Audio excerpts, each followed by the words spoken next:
Well, hello, 100 members. It's nice to see you again. I'm in my office here in Auburn, California. We're going to talk about student reactivation.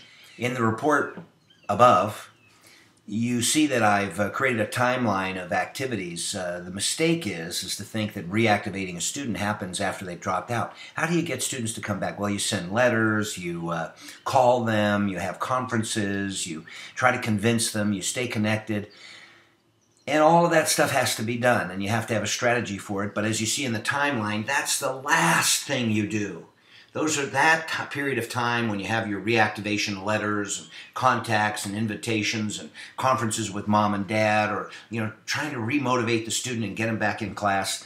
That's a small fraction of the entire process of student reactivation. The entire process is preventive, beginning with long before the student ever has the chance to even join your school.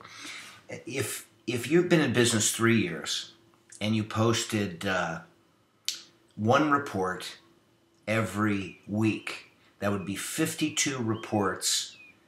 And these are reports I'm talking about commentary, video, writing, information, education.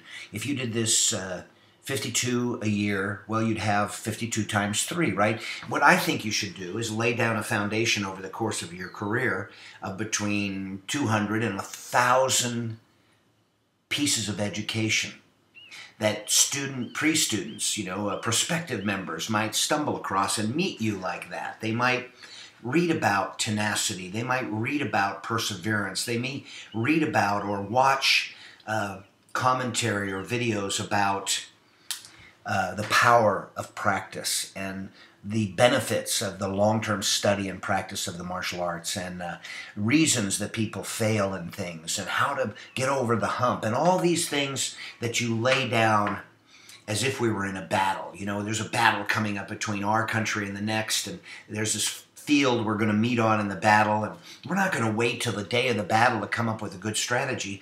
Long before anything happens, we'll be sending spies into the other camp. We'll be preparing the battlefield so that we get an edge. When you work on student reactivation, reasons people should be practicing, even if they're not, long before they ever even join, if you lay down that suppressing fire, do that battle preparation, you might head the battle off before it ever has a chance to get going.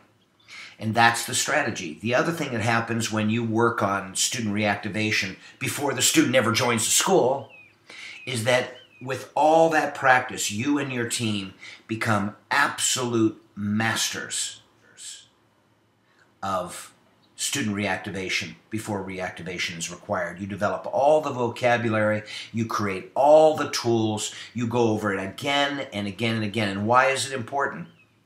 Because student dropouts are what kills schools, not getting new students. It's getting students and keeping them. If you can't keep them, you struggle.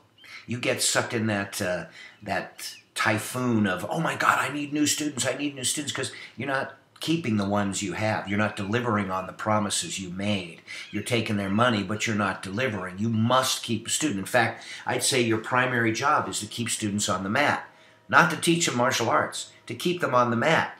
They'll learn martial arts as they're on the mat, but if you can't keep them in class or get them there, what does it matter what you know? So I would like you to have many, many steps. In fact, how many times does a student come to your school during the course of a year? Is it 3 classes a week? That's 100 and some odd classes a year. Every one of those classes, you should lay down 100 talks about dropping out, about hitting the wall, about why to continue, about all the things that cause students to drop out. Because talking about it after the fact, that's way too late. A parent or a student should be coming into your office already conditioned with 1,000 reasons why they shouldn't drop out, why burnout is the enemy, why the hero, because the hero's heading out on the journey, they're going to meet the dragon.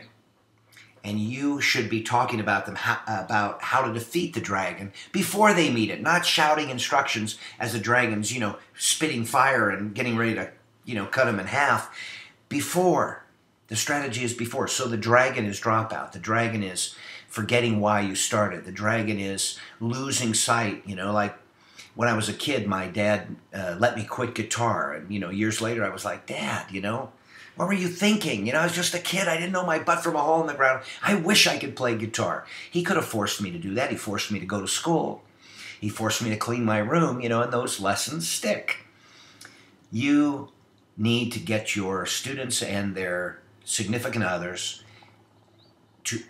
with a complete understanding of what it takes to get the benefits you're promising and how little energy it takes to get so much return. And all of that work is done prior. You want to talk about student reactivation? Don't talk about stupid DNS calls. That's way down on the list. That's way after the fact.